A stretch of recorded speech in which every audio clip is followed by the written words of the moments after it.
Hello, everyone. This is State Treasurer Brad Briner, and I wanted to reach out to all of our members today with an update on the negotiations between Duke Health and Aetna, which impacts some of our state health plan members. Perhaps the first question on many of your minds is, why does this matter to me if I don't see a Duke provider?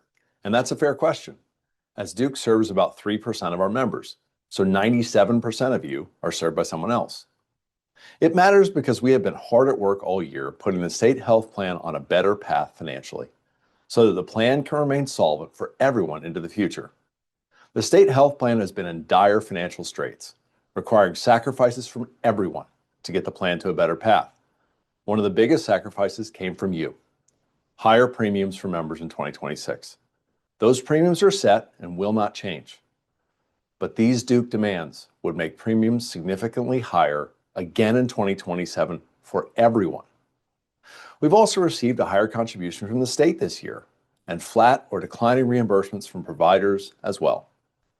We do, unfortunately, have one provider who refuses to sacrifice. Not only is Duke unwilling to honor existing rates, but they are also insisting on increases.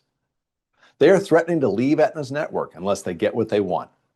Through letters and radio ads, they are trying to convince our members that somehow they need more money to keep going. We cannot and we will not agree to their demands or succumb to their very public high-pressure tactics. The politically easy thing to do would be to give in to them, make a bad financial decision on our side to silence their rhetoric. The next step in that scenario would be to blame the General Assembly and the governor for not giving us enough money to fund the state health plan. But that is the wrong thing to do. Not only will it result in jeopardizing the plan's survival, but we also have to run the plan for the benefit of our hardworking state employees and with the burden on the taxpayer in mind, not cater to short-term political concerns.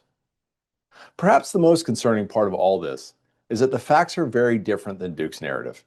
Duke is a nonprofit hospital who made over $600 million in profits last year. They also hold well over $4 billion in investments, which are the accumulation of their profits from prior years.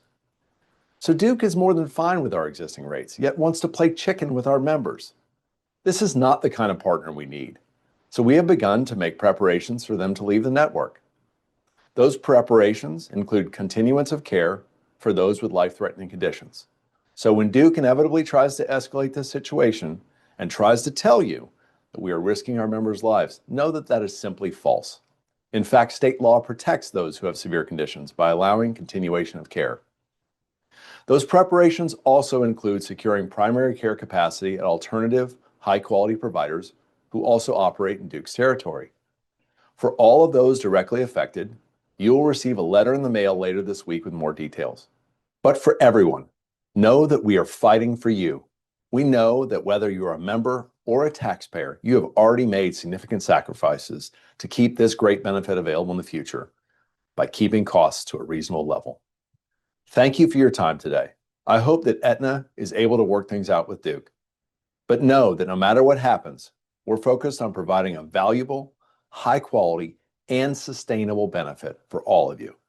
We look forward to updating you on our progress soon.